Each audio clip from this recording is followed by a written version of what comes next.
I hope so. It will. It will. Okay.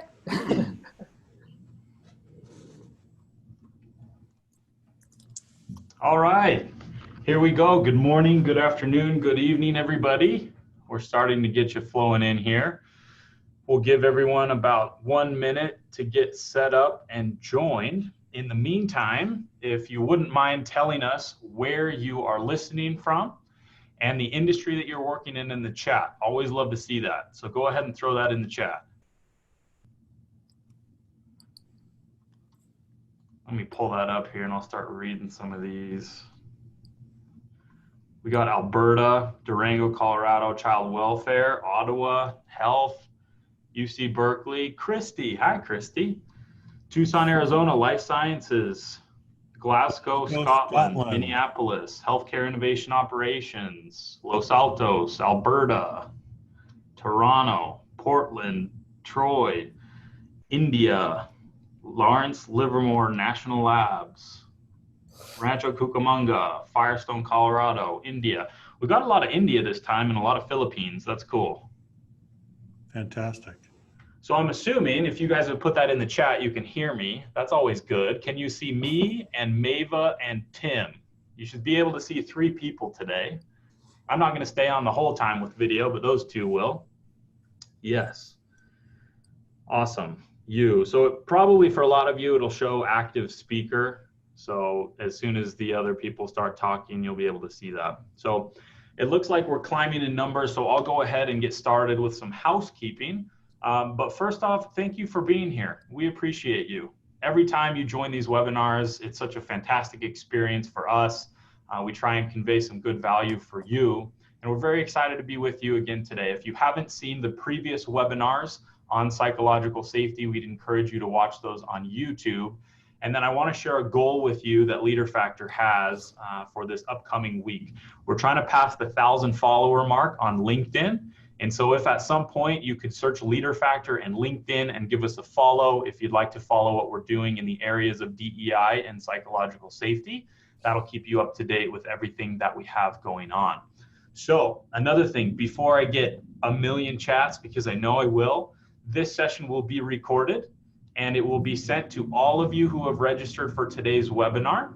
It'll be sent out probably on Monday of next week. And we'll put in that email any resources that we talk about today. We'll link everything that we discuss.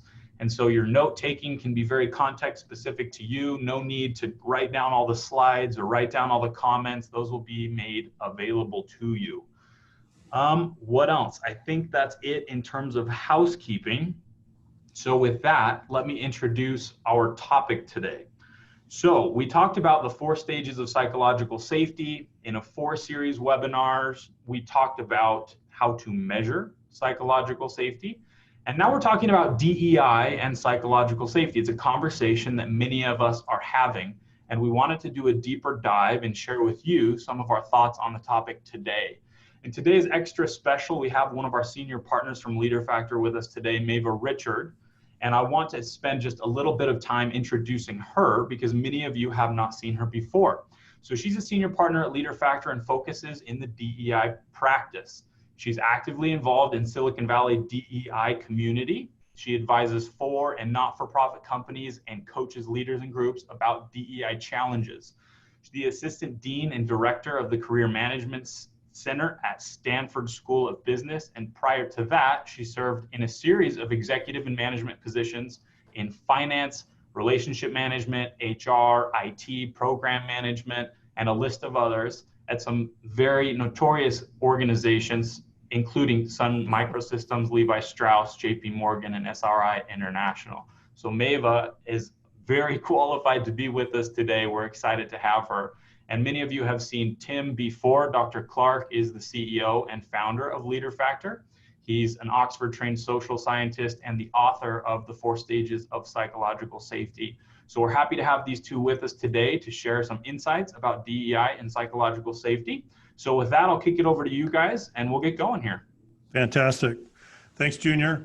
And I do want to just welcome Maeva. It's just a delight to have her with me today and with Junior on this webinar. And so let's just talk a little bit about the format today. We want this to be a very natural, free-flowing conversation. We're going to get personal and professional, aren't we, Maeva? We're going to delve into Yes. both realms. And we want this to be an interactive experience for you. And so we would ask you to please submit your questions into the chat box at any time. Junior's going to help moderate as questions come in, but we want this to be an extremely valuable hour for you. So as we go through, let me just start with a diagnostic tool that will give you, and you can think about this. This may be a way to think about the conversation that we have today. As you think about your DEI efforts, think about them on a personal level and an institutional level. And then second, think about the skill side of what you're doing, skill requirements, and then think about the will side, meaning the commitment that you have and the institution has. This is a helpful diagnostic framework to assess your current state and also where you need to go. So with that, let me just start. I want to start by sharing with you Maeva Richard. She is an incredible resource, very seasoned executive and professional. But I want to start with this, Maeva, because you had a pivot in your career. You paused after many years as a CFO, working in many organizations. You paused your career in finance, and you went to the Stanford Graduate School of Business to work with students. But that's a pretty unusual thing to do. So can you explain a little bit about why you did that? Well, it's a pleasure to be here. I look forward to getting to know many of you who are participating in On Chat. And it is a question that is both personal and professional. What took place for me is I pursued a career. I went to Stanford Business School, met my husband, had children. And what I discovered was being a mother was profoundly satisfying and fulfilling. What took place, however, as I was pursuing this, going up the career ladder with finance, my daughter in the 5th grade was diagnosed with an eating disorder. And so probably 2 things are the reason why I ended up in this pivot. First, even though at that point I felt highly skilled, able to take on whatever, I found this was a problem that I really couldn't solve. The second thing that happened for me, it made me question what all of the business activity was about and really what was my purpose. And I thought, I had reached a point, I'd left a job and I had a lot of opportunities because one of my mantras was always have more options tomorrow than I have today.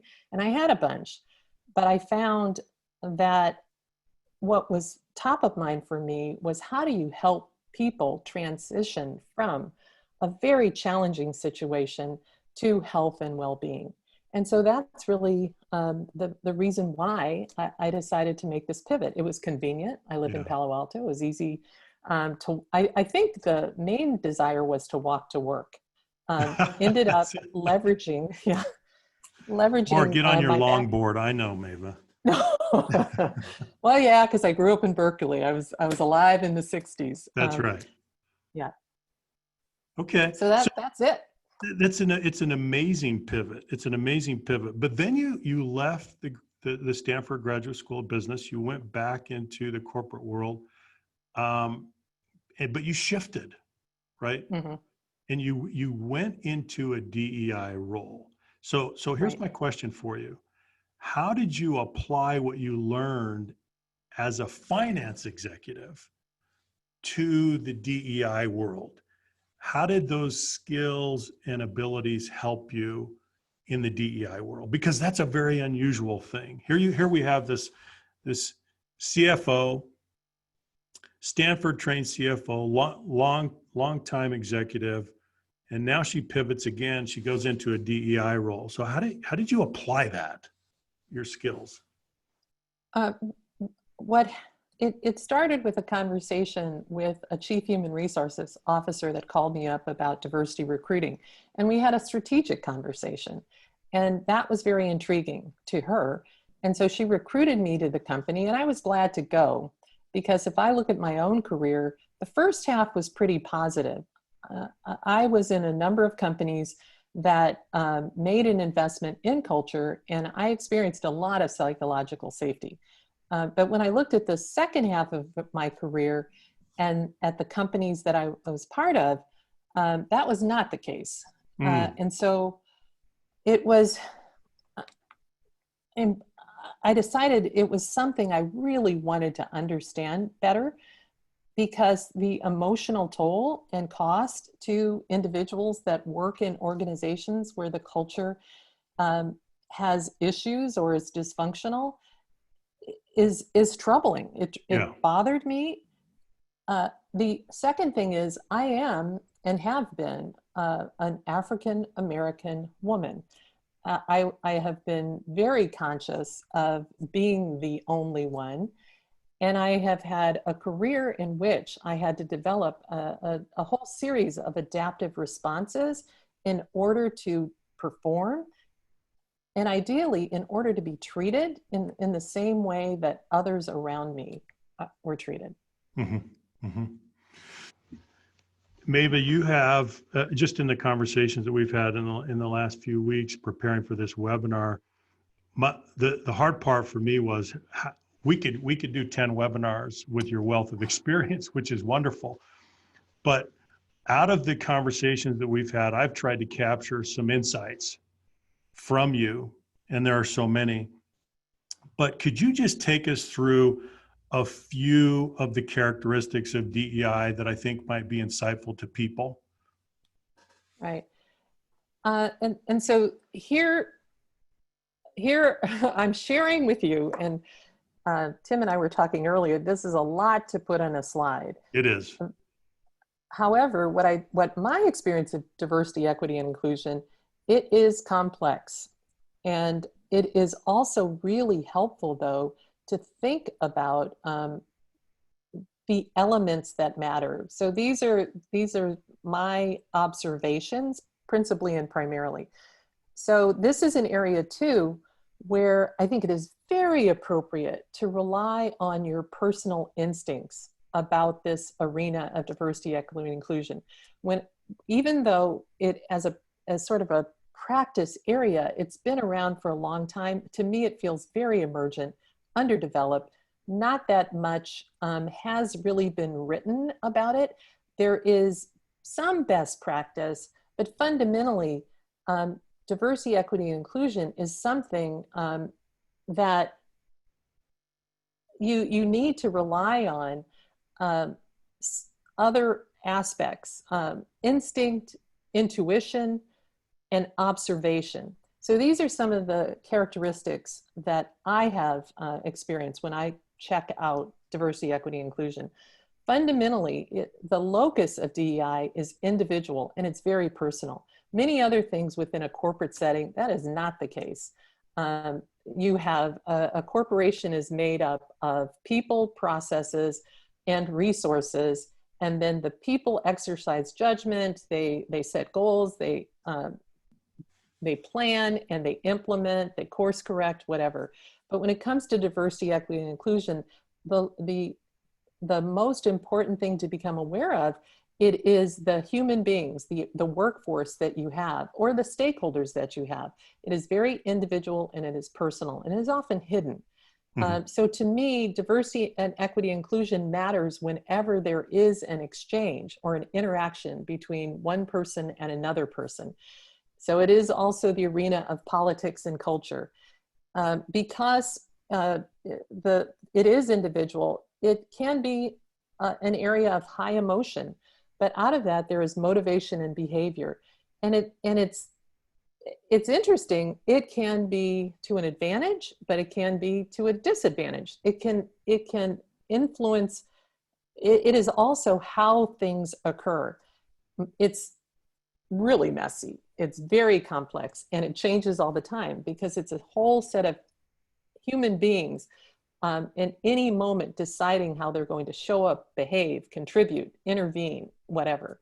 Mhm. So I do think it's an area, and this is an important consideration, it's full of tensions. Most of what we are trained to do are resolve tensions, to determine what is right versus wrong, what is black versus white. We end up, if we end up with a gray area, we don't feel as comfortable with it. But that is the space of diversity, equity, inclusion. There are a lot of tensions. So think of it as a both and. For example, particularly when I was working in a company again, and I was responsible for diversity and equity and inclusion, what I realized, you have to be inclusive, but being inclusive means you have to respect differences, and those differences can be in competition or conflict with others who are different in different ways. And yet you have to still team, collaborate, organize to get things done. So you have to be able to hold both diversity, as well as it's sort of heterogeneity, and yet work in a homogeneous way. If you can do it right, in other words, DEI, and I think we can explain a little bit about how they work together, but it really turbocharges performance. One of the The things, other thing I would, oh, go ahead, may sorry. I just interrupt a little bit and just ask you a question? Because one of the things that has impressed me so much is that it is messy, it is gray, but you are adamant about the fact that we need to bring the tools that we have and the processes that we have. For example, when we're tackling a regular business initiative, we need to bring those tools and practices, and we need to apply them in a very similar way, right? Yes. And I think, I mean, that also applies to culture, because even thinking of a metaphor of a business as a structure that you build, and inevitably you have an internal atmosphere. And we all really, I hope, can relate to this. Someone controls the thermometer. And so really there's a temperature, there's kind of a one temperature that is set. And no matter if you're feeling hot or cold, you got to learn how to deal with that temperature. Now, there are some cultures where someone can go up and adjust the temperature. There are some cultures where they do not allow anyone to adjust the temperature. Mm-hmm. So when it comes to diversity, equity, inclusion, it is one of the best cultural levers. And culture is something that you really can manage. So part of what I encountered in a number of the companies that I work for was either the leadership was actively engaged, felt they were accountable for the culture, or they felt it was something that existed without their ability to do anything about. Yeah. Well, And as we say, Maeva, right? We have a choice. It's culture by design or culture by default. We always have that choice. And if it's right, culture by default, then you're kind of doing what you're doing, and culture is your byproduct, and you get what you get. But we have the opportunity to be incredibly intentional about what we want and to design for it. right. And so I feel really fortunate that when I went into this role, what I was able to draw on was the ability to solve business challenges. And I've had a lot of experience, because often, at a CFO level, there are kind of two types of CFOs. Some CFOs are very much involved with accounting and control, but I was fortunate enough to serve as a CFO that was very future oriented, where you had to look at the future direction of the company. You had to figure out what was happening. You'd have to develop a response, and of course quantify that. And so often what I was able to do in a number of companies was determine what direction do we need to go in to achieve a goal, plan for that goal, execute, measure, course correct, and continuously move forward. in achieving those goals. So that was something that I could bring to DEI, and it also allowed me to see when I compared how businesses staff and resource and give permission to functions like marketing or HR or IT. And I looked at what was happening with DEI. What I saw was very under-prioritized, under-resourced areas that management just wasn't as comfortable with engaging with. And so to me, it's not a surprise that we end up in a situation where it's culture by default. Yeah. Yeah. Well, let's go to this. Let's bring in our listeners and let's ask the question. So, and go to your chat box. What's the biggest current challenge you confront in your DEI efforts? Let's get some conversation going. So what is the single biggest obstacle right now? We'd love to get your perspective, and let's talk about this a little bit. What do you got? What's the biggest single obstacle? Okay, here it comes. Structural inequities, individual bias, employee feedback is that change moves too slowly. People aren't safe and comfortable to be honest. Buy-in from leadership, finding qualified candidates. Wow, now they're really rolling. Facilitating the conversation around racism in a way that's less threatening. We don't have enough diversity in a newly created group, a lack of awareness of unconscious biases and their impact, taking things personally, the national culture, being able to start a conversation at all. People get defensive so fast. What else? Executive leadership not practicing what they preach, unconscious bias, objective hiring and recruitment. These are really interesting. The negative influence of social media, So heavy politicking. let me ask a question. Let's take one of those, Maeva. So one was executive leadership not walking the talk, not modeling the behavior.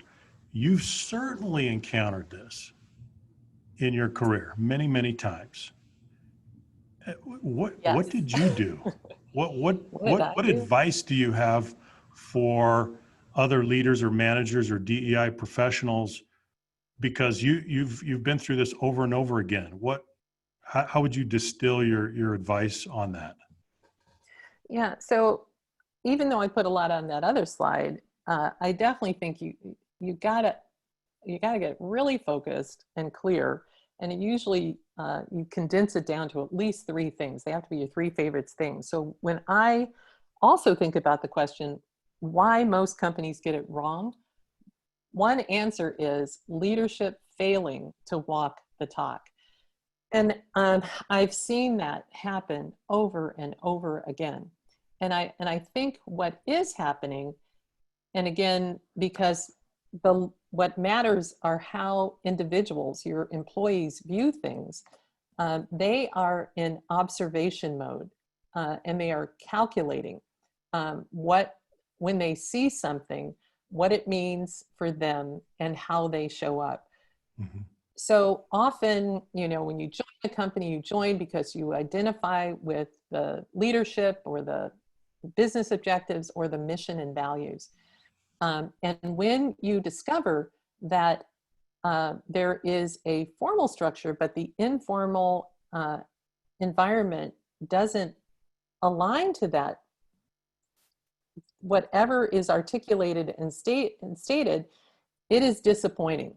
Trust declines. You begin to withdraw. It's kind of like you also attempt to still operate. It creates a level of feeling unsafe. So you begin to modify your behavior in ways that allows you to exist in an environment where there is dissonance and a disconnect between what is said and what is done and experienced. And so inevitably what that results in is employees feeling disengaged and employees moderating what they do to ensure that they are treated in a way that they are attempting to be treated at. And even when they do that, there are some environments where the culture is so toxic that isn't possible. And so either you end up with individuals who are doing 20 or 30% of what they could do, or they end up leaving. So the failure to walk the talk is crucial, but it's very challenging, but it's essential, I think, in terms of using the culture lever or the DEI lever, and ensuring that people have an environment to work in where they're going to show up, be their best self, and do their best work. So let's see if we can distill out some of your insights here, Maeva, in terms of what is vital. And you've just been talking about the fact that leadership must walk the talk. If they don't, I don't know that you can compensate for getting that wrong, right? If the modeling behavior is not there, I think you can do everything else right, and you're still not going to get there, because the leaders set the tone. They establish the prevailing norms of the organization. And if your de facto norms are different from what you profess, or the values that you put behind glass and you want everybody to look at, then doesn't that just creates disillusionment, right? Yes, and then it gets very, very difficult. It does. And you're right, because people, I think, are inclined to trust. And so once that trust is broken, it takes a lot longer to reestablish that trust. Mm-hmm. And so even if you're role modeling, you say you're changing, people are going to watch and wait and see if you're really changing. So it's tough, once you've lost the advantage of walking the talk. So some of the things that I do think, and actually the beauty of it is I believe in D&I, and I think D&I is strategic. And I think companies that embrace DEI, that understand how to implement D&I, they do achieve a competitive advantage, and so they do perform better. On that issue, Maeva, let's take a look at this last bullet, because I think this is critical. There are still many leaders out there that they don't believe it. Okay, they give lip service to it, but they're not convinced that DEI provides strategic value and that it is a source of competitive advantage. Now, some do, but some don't. Mm-hmm. And we're still struggling with this. So have you seen this?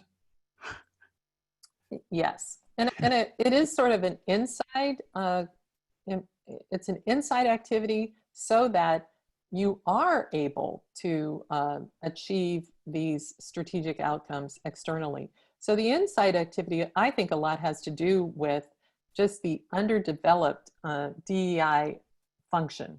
Yeah. And it usually, and I think we all recognize this, we know what boxes to check. And so many companies check those boxes. But again, they don't apply the same discipline and rigor in the DEI function as they hold other functions accountable for. Yeah. So what can happen is this trade-off between performance and behavior, and the role modeling gets skewed when you have some high performers that are not walking the talk, and it does create this disengagement and disenfranchisement, but leadership is not holding those individuals accountable to both. They're saying you're outperforming in terms of your competency and whatever your business objectives are. But if you are being destructive in an organization or impacting people negatively, they do not hold them accountable. So I think what a big thing that can be helpful in the internally is ensuring that behavior, you get feedback, and then you're held accountable. And being held accountable can result in both incentive or sort of areas of improvement. Yeah. You know, to that point, so there's a beautiful a comment that came in from Tanya Hewitt. She says, DEI is not a tick box activity.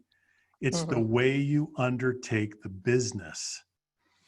And I think that what's happening now is that given the tension over race relations, most leaders are doing a very deep institutional examination of conscience. I think that's happening. And Maeve, I know you're talking to many corporate leaders, I am, and to a person, they are doing this. They are doing a deep dive, they're doing some soul searching, and they're asking themselves, so where are we? What is the current state? And where do we go? And have we crossed a threshold of conviction about diversity, equity, and inclusion? Or is this a tick box activity? Is this a superficial activity? Because if it is, what do we really expect? Do we really expect that we're going to be able to create a diverse and equitable and inclusive culture and environment? Of course not. That would be unreasonable. If the commitment's not there, if the conviction's not there. And so I think, at least what I'm seeing is, I'm seeing a sea change where people are digging deeper in their own soul searching, in their own self-examination, and then the institutional examination. That's part of what I'm seeing, because if you're not fully committed, then your DEI efforts, they become false starts.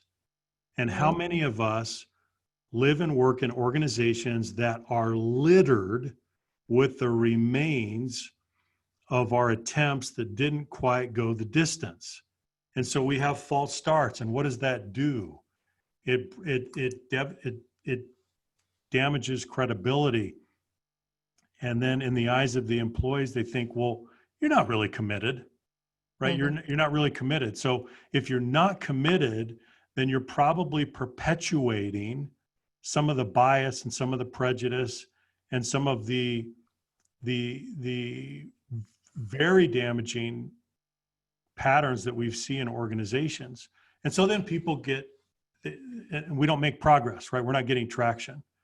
So I think we do have what I think some people have called a liquid moment, because the pandemic and then race relations on top of that, what does a crisis do? A crisis liquefies the status quo.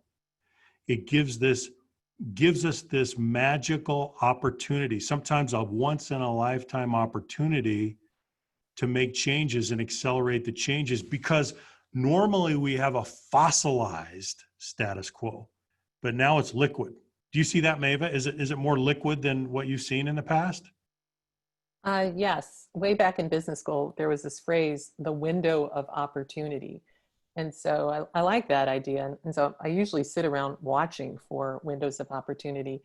And this is a mind-blowing window of opportunity caused by really two huge catastrophic events. And the first is COVID.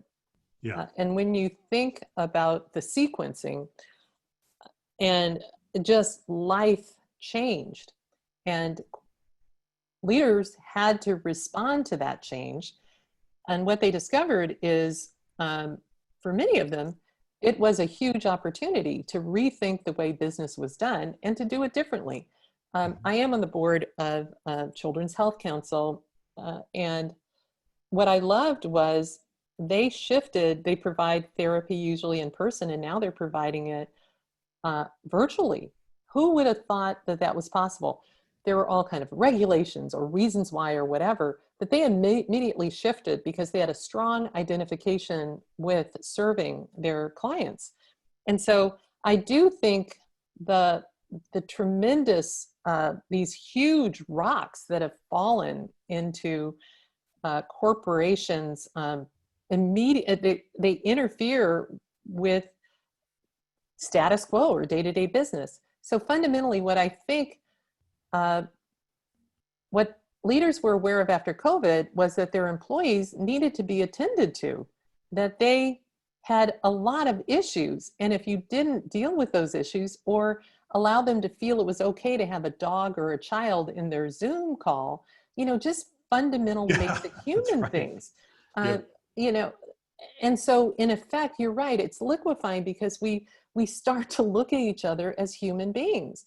And we all can relate to the fact, as opposed to what makes us different, what we have in common. And what we have in common is this is really challenging. I don't care where you come from. It is hard to adjust from life before to life under COVID. And then there was a moment where, and there's no explanation because Black people have been, Black men have, there have been a lot of Black men who died, but something about it, to me, unleashed something huge because it went around the world. There were protests around the globe. And, the way I explain it to myself is once your life has changed, once you're not feeling great about sheltering in place, you have a lot of time to think and reflect, and to distance yourself from a lot of the things you hold to be necessary and true. And so instead, I think people began to reflect on all the ways that things weren't going the way that they wanted them to go, and then were able to extend that to a situation where a Black man died. And what people have been focused on now is justice. Now, it started with racial justice and Black Lives Matter, but fundamentally, I think people are measuring and saying, am I really happy with how my life has shaped up? So this might be a little too philosophical, but I think we have to go here, because if ultimately DEI is person to person, heart to heart, we really have to know how people are impacted by external things around them. So, goodness. I do think, to step back and be very professional about this and corporate about this, the spotlight shifted. It had to shift. It shifted first to employees and what do we do in COVID and what do we do for our customers and what to do. And then when George Floyd happened, it also shifted to institutional, systemic bias that Yes. is built into our system. Yes. And it's easier to identify when you can name it. And so right now it just happens to be named Black racial justice. But what it allows leaders to see and others to see is we are not in good shape. What COVID showed us is disproportionate impact on different people. Mm-hmm. It's hard to deny that when it is everywhere where it's being reported on. You have to face that reality. So yes, it becomes an examination of conscience. So I love this comment. Maeva. Hannah Davidson says, exactly, let's stop saying B to C or B to B, we're H to H. Oh, I love that. Yeah, exactly. Beautiful, right? Is that not true? It is very true. And in that is the solution. So Yeah. Curiously enough, what I watched was COVID and all the corporate announcements, because I learned way back when Bhopal happened, that how you respond to an event matters a lot. And so when I saw the ways the companies respond to COVID, what I saw with the response to George Floyd is they learned. And they learned that it was important to communicate. And here's what I love. What they communicated were some high and lofty objectives. We stand in solidarity. What that does do is it sets a new standard with which others will view and have expectations and measure you, have you achieved that standard? So I've had a lot of conversations since George Floyd. There's some classic ways of expressing it. One is it a moment or is it a movement? Right. And what I having watched windows of opportunity and seeing them close far too quickly, what I started to realize about this particular situation, it is a movement. There are ways that we are never going to go back. In the same ways, we will never go back to the way it was pre-COVID. We are never going back, but it's going to be ugly. It's going to be messy. It's going to be challenging, because what I particularly appreciate about Leader Factor is they understand progressions or stages. The stage we will move into is going to be a particularly challenging one, but we are forced to solve and resolve a lot of these issues. Otherwise, we will grow less. We will diminish. And we have a lot of people who that's just not the answer that they will accept. Maeva, you know, one thing that I'm hearing from millennials, to your point, as the millennials are pouring into the workforce, they're immediate, if they expect inclusion, they expect psychological safety as a term of employment. Yes. That's the way they think about it. It's a given. It's a term of employment. And if they go in to an organization and it's not there, they immediately call a timeout. And they say, hang on a second, wait. What's going on here? Right? Because I'm here to learn. I'm here to contribute. I'm here to make a difference. So that's the mindset going in. That's wonderful, because the expectations, the bar is up here and it should be up there. So let me ask you a related question. You went to Stanford Business School years ago as an African-American woman. How did you get through when you experienced all of the hidden bias, sometimes overt bias, but how did you navigate that? And what advice do you have for individuals who are trying to navigate through the environment and yet change it and be a force for good, be a change agent? How do you do that? I mean, you are a transformational figure as one of the early African-American women who went through the Stanford Graduate School of Business. So what advice do you have? Well, this is personal, and my response is going to be personal.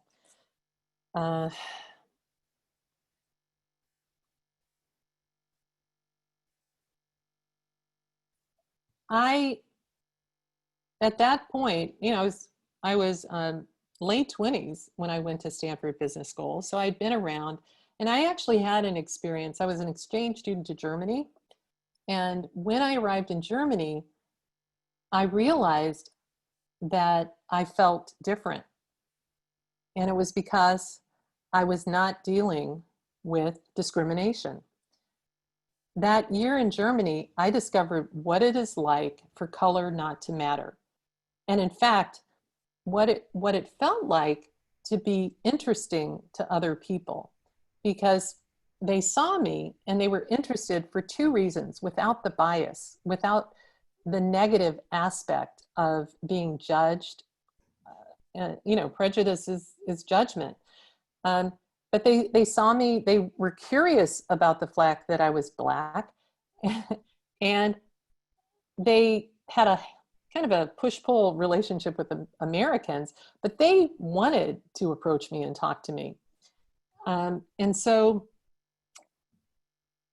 then the next year, I spent a year in Georgia, and it was ridiculous. My mother wanted me to have some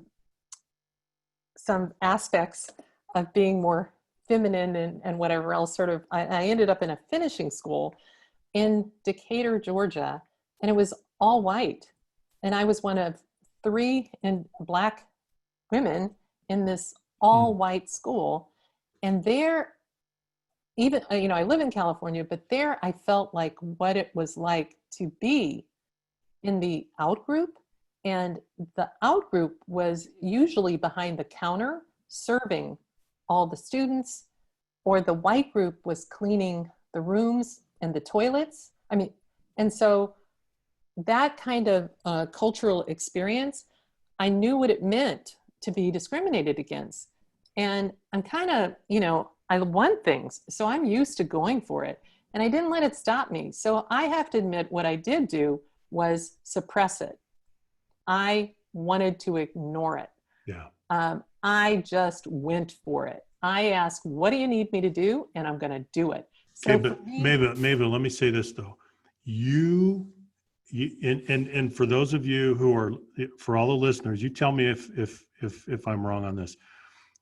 I think you're the outlier. I think you're the exception because in the face of prejudice and discrimination, you muscled through the fear. Now, most people don't do that. Yeah, that is true. I guess I had a lot of fear, but Yeah. it was a fear of not performing, because I did know that performance was a currency. It's kind of interesting. We have this conversation about equity versus equality. I was into fairness. I was into equality. I felt like if I earned it, I should get it. And so I went for it. And you're right, that wasn't a typical response. And it got me a lot of places. So I feel like I was oblivious, and I blundered into all kinds of situations without realizing that my color mattered or my gender mattered. And that part of what I was experiencing had to do with that. And I was not being viewed as sort of my skill set and my way of engaging. So in a way, I went in, or I blinded myself to it.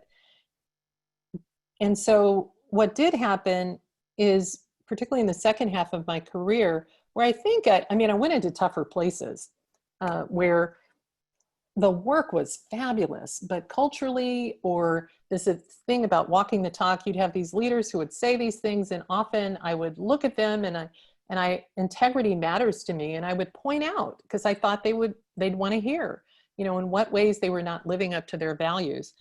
And so the second half was very challenging. And I do think once I became the accountable for diversity, equity, and inclusion, it's kind of like all those years caught up to me. And I kind of look back and I thought, what was I thinking? Not only was I at Stanford Business School, at a time the class was 330, there were 13 of us, and there were two African-American women. I went to Wall Street as one of the only women and only African-American women. And so what I've since realized, just in the last year or two, is there's a huge personal cost. Yeah. I think a lot now about institutionalized racism, all those microaggressions, and the impact. And I'm beginning to think about what that represents within a person. And to me, it's trauma. It's trauma. It This is, isn't it? traumatizing. It's trauma. And it's hard not. And here's what I'm also pondering. This is my big arena now, is what do we do about that? Because I always think there's a solution. There's always something you can do about it. That's why you're here. So Maeva, let's bring psychological safety into this a little bit more. Sure. And I want to ask a polling question to everybody out there. So Junior, can we put this up? Here's the question. What's the hardest part about DEI? Is it the diversity part, the equity part, or the inclusion part? Go ahead and answer that question. Because as Maeva said at the beginning of our discussion, these are related, but they're not exactly the same things, right? These are different related initiatives. Which one has been most challenging and most difficult for you and your organization? Keep them coming, guys. I'll leave it open for about 10 more seconds, and then we'll show you the results. I think this will provide some insight to all of us as we continue this discussion. All right, here we go. Okay. Isn't that fascinating? So inclusion is the hardest part. Now, I would agree with that, because diversity is about makeup and composition. And if you go after diversity, you can increase diversity immediately through policies and procedures and processes. You can get that going.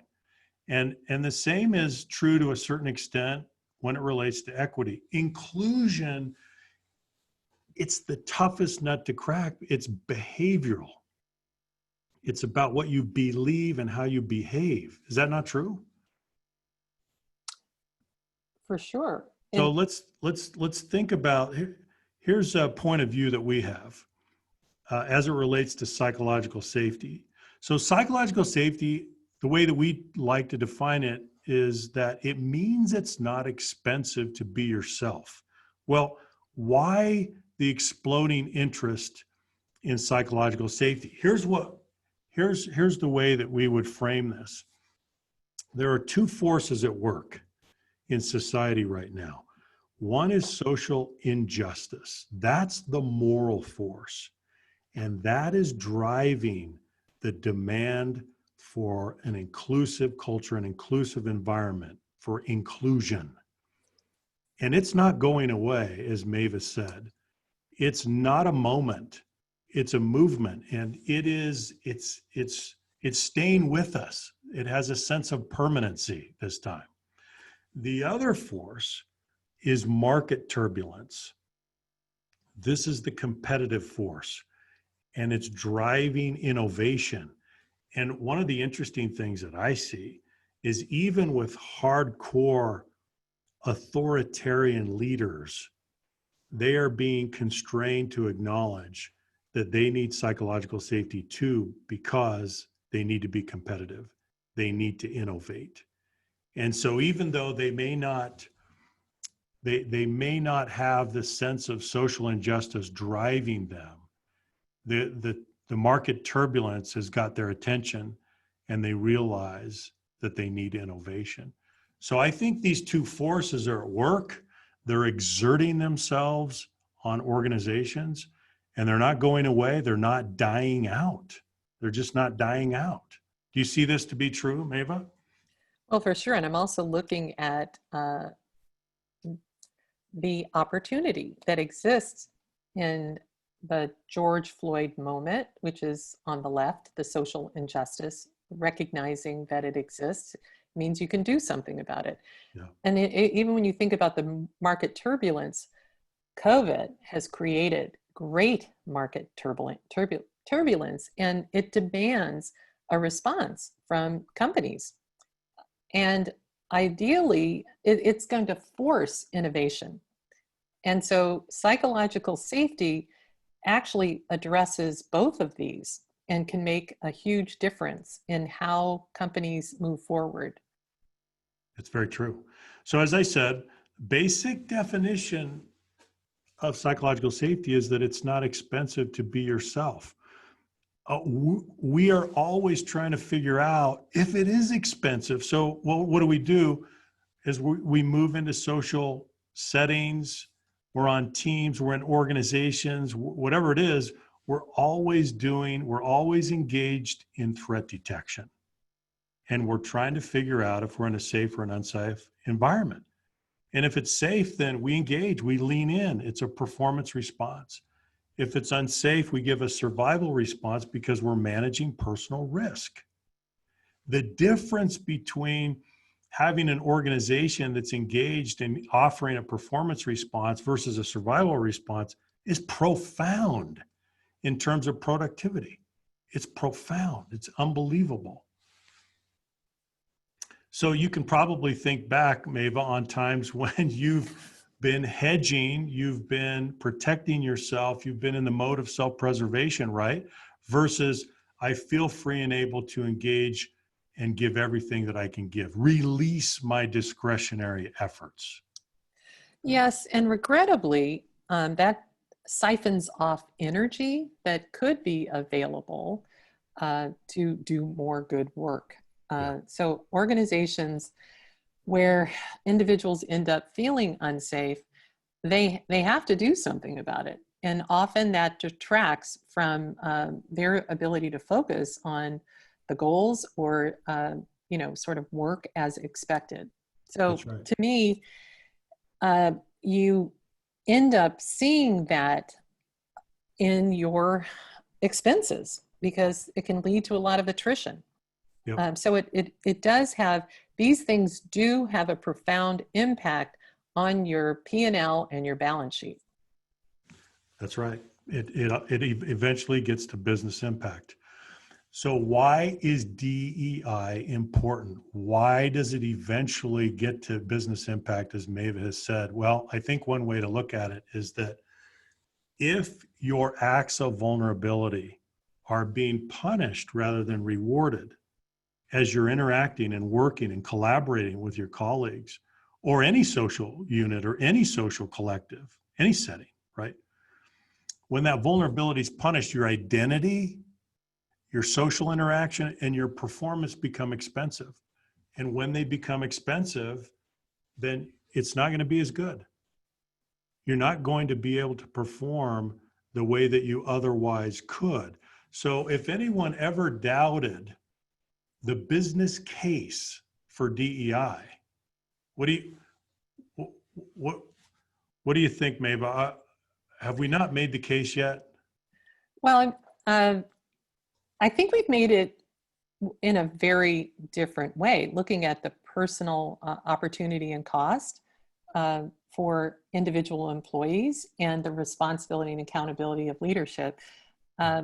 With what DEI can do is it's either going to enhance or diminish company choice and behavior and the goals that they achieve. Yeah. Let's do this. We are running out of time, but let's go to, I just want to explain the framework that we use as we work with organizations around the world, the 4 stages of psychological safety. And the 4 stages says that we move through a progression. And the first stage of psychological safety is what we call inclusion safety. This is the foundation. This is much of what we're talking about today. And that psychological safety is a function of 2 things, respect and permission. And so we begin with inclusion safety. Why? Because this is the first stage of natural human need. You go into a social unit, what do you look for? Acceptance, belonging, inclusion, and then you progress from there. You progress to stage 2, which is learner safety, which means now I can engage in the learning process. I can ask questions. I can give and receive feedback. I can experiment. I can make mistakes. But it's very difficult to do that if the inclusion safety is not already there. And then after that, what's the next natural human instinct? To contribute, to use what you've learned, to apply what you've learned, to make a difference, to participate in that process of creating value. And then finally, the last stage of psychological safety is challenger safety, which means you feel free and able to challenge the status quo without jeopardizing your standing or reputation. That puts you at the highest level of vulnerability to take on the status quo. Who's going to do it if you don't feel that you have a safe and protected environment in which to do it? So, Maeva, any last final comments about psychological safety and the stages and your own personal experience? Only that even pre-COVID, pre-George Floyd, there was a lot of good momentum. What I saw in the last couple of years is strong interest in diversity and equity and inclusion. A lot of people across an organization just interested in the topic, wanting to get involved in the topic. And so post-COVID, post-George Floyd, there are going to be a lot more opportunities. What I have heard is companies are prioritizing this now. Everybody is adding a diversity, equity, and inclusion leader. So probably last point is community. Ideally, it is messy, it is challenging, it is an emergent field, but if we can come together, collaborate, and share best practices around diversity, equity, and inclusion, that's going to also increase the likelihood that it will take and thrive in our individual organizations. Fantastic. So we are at the top of the hour. We're a little bit over, but let's do this. I know if some of you have some questions, we'll stay on for just a few more minutes and discuss any questions that you have. So for those of you that have to run, thanks very much for joining us. Junior, anything to add before we do a little Q&A? I just put two things in the chat. One, if you want to watch the YouTube, the webinars that we've done previously, the YouTube channel is linked in the chat. And also wanted to let you know that we just opened up 2 October dates for the 4 stages certification. So if you want to check those out, those are in the chat as well. So you'll all be sent a recording of this webinar, and it'll also be posted on YouTube a few days after that. Okay, fantastic. Fantastic. So if you guys want to get to some questions, go ahead and throw those in the chat if you've got a few minutes and want to stick around. Yep. Okay. Great. Oh, and then can you put in the chat, someone just asked, our latest Forbes article, can you put a link in the chat for that? Someone's asking for that. Yep. I'll go ahead and put that in there. Okay. I also wanted to call out, so Kinkini, I hope I'm getting your name right. She said, thank you. Some days I just come into these webinars for validation and sanity. We appreciate you guys. Like, seriously, we appreciate you showing up and interacting in these webinars. It's a fantastic community. And I've seen so many of you, posting your LinkedIn profiles in here and wanting to connect with like-minded people and just passing around ideas about your DEI work. So thank you guys for being here. We appreciate it. We really do. Here's a question, Maeva. How can we bring along those folks who are resisting the change and in their minds everything is perfect and no changes are needed? You've certainly seen that. Good question. I've seen that. I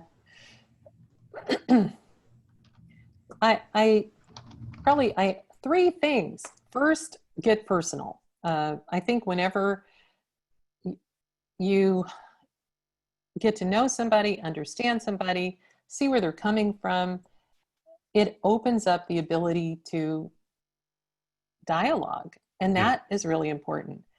The other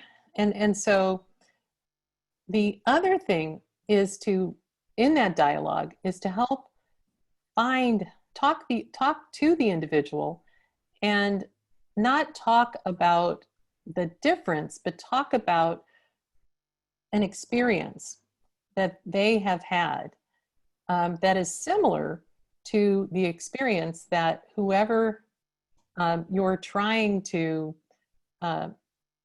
help them understand that the difference shouldn't matter. Mm-hmm. So for example, what people have noticed is executives who have daughters have opened up when it comes to diversity, because they're really thinking on a very personal level and identifying with their daughter and hearing from their daughter what their daughter is encountering. And they do want to open it up for their daughter. So that's when they are willing to open it up for others. It's a really good point. And let them, I think the third thing is help them see how it's possible.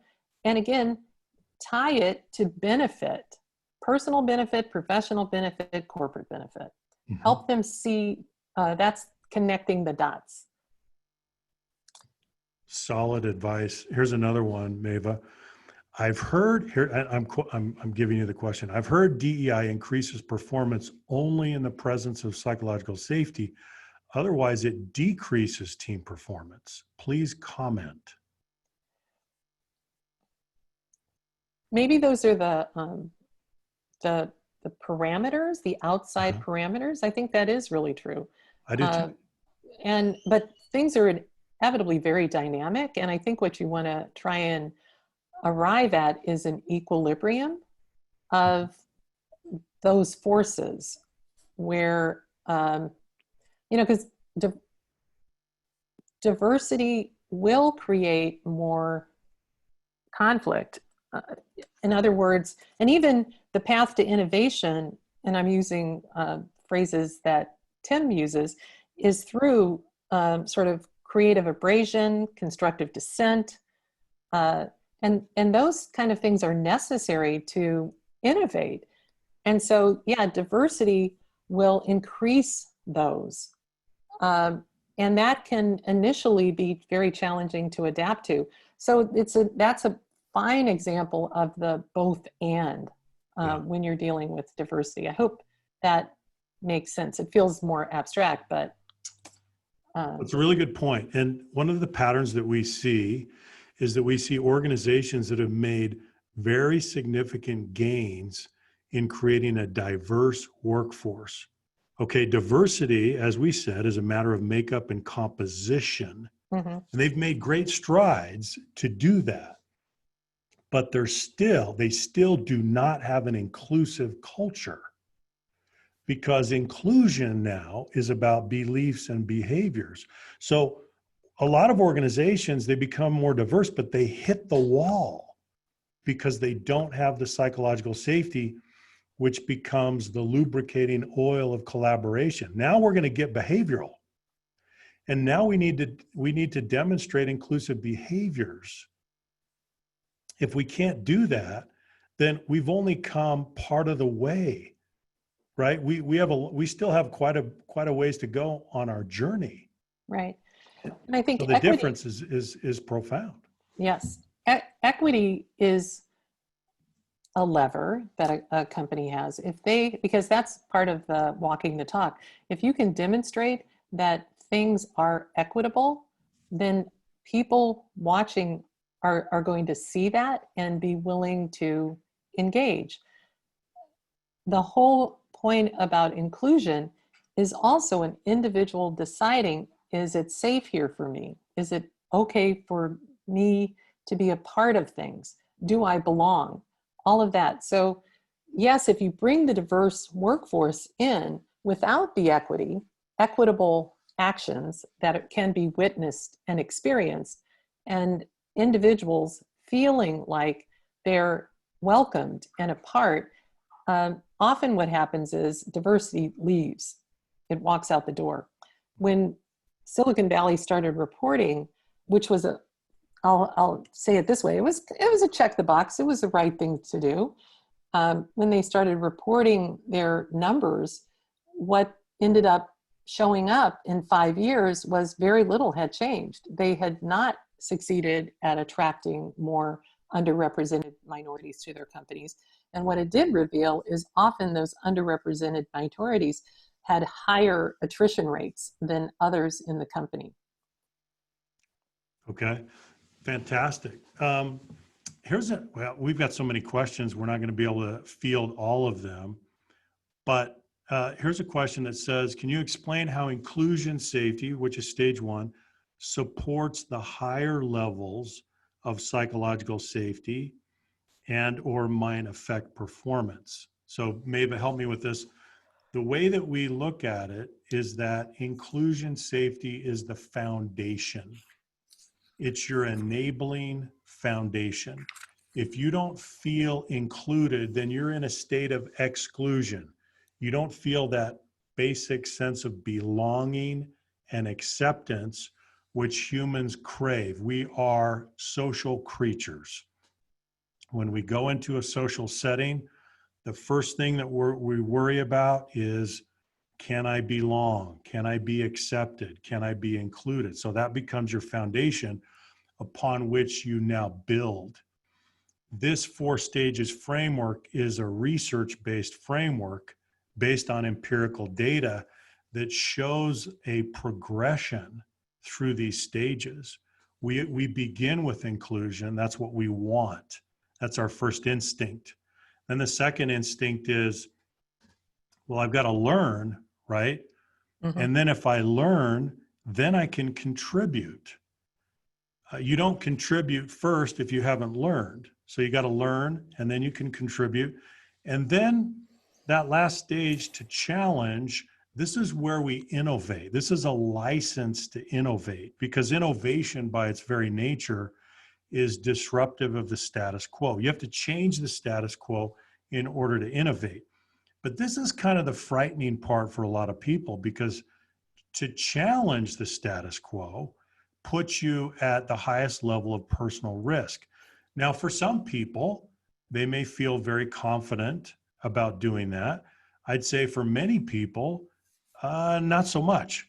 In fact, it's almost unnatural behavior. And so the organization has to promote and nurture and foster an environment that makes it safe to be candid, that makes it safe to challenge, that makes it safe to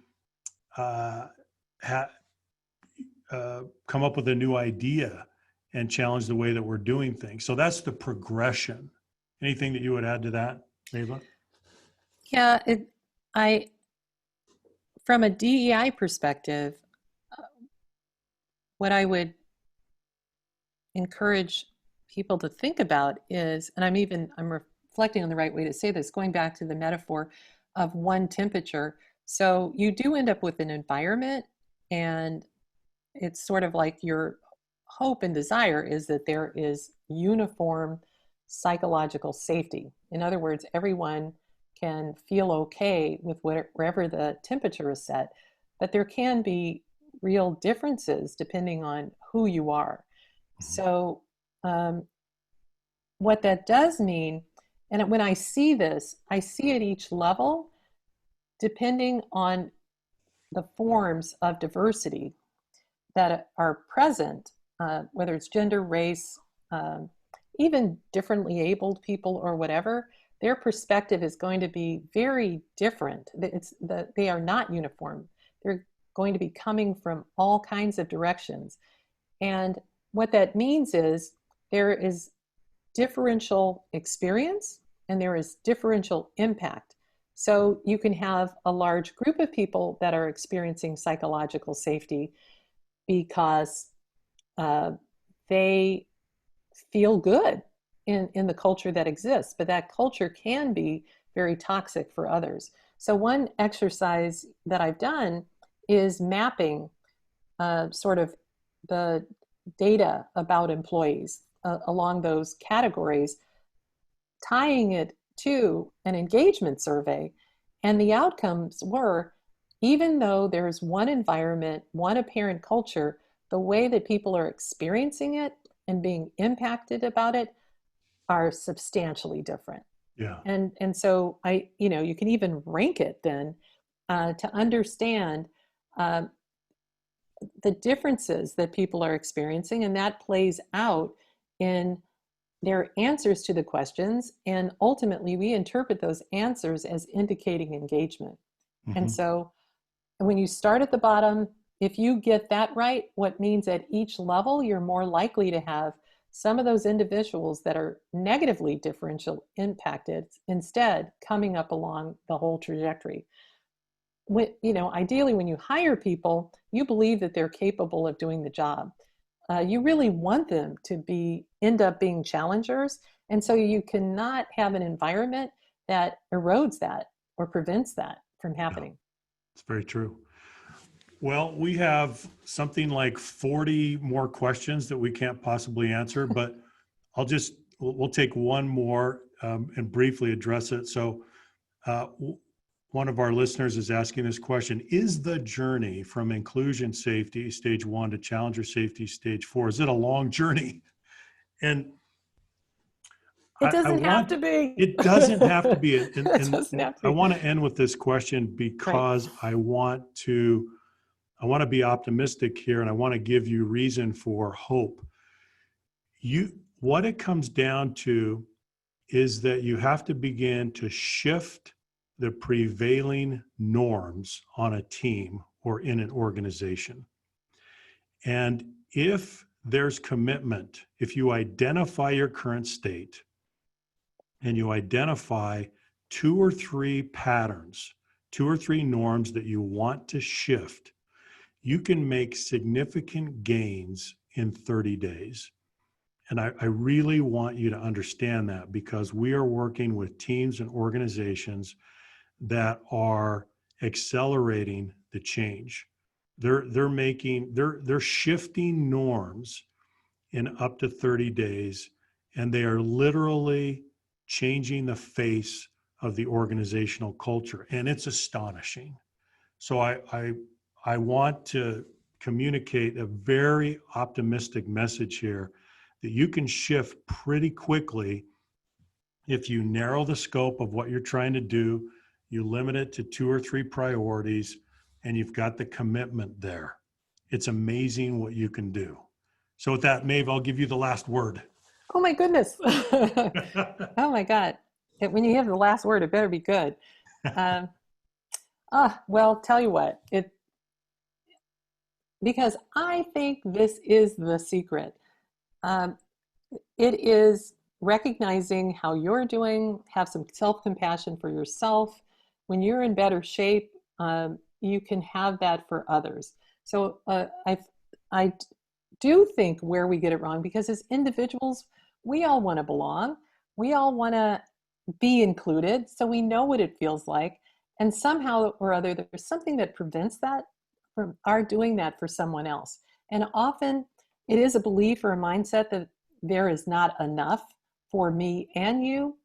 And so to me, the healthier you are, the more you're able to care for yourself, meet those needs, the more likely it is you're going to be able to see that there are ways to make enough for us all. Mm-hmm. And that has to be the solution. It's very true. And guess what? Inclusion is not a scarce resource. Well said, Maeva. Well said. Thanks very much for being with us today, everyone. And we will communicate very quickly or very shortly the next webinar, the topic, and the date. So stay tuned for that. What about your quote? Oh, my quotes. Yeah. Should I share those? Okay. I've got 2 quotes to share. Oops. Number 1, if people feel the organization doesn't value them, it's the beginning of the end. And I want you to think about that. Think about attrition and how it actually works. So when you hit this point, it usually signals the beginning of the separation and the emotional detachment.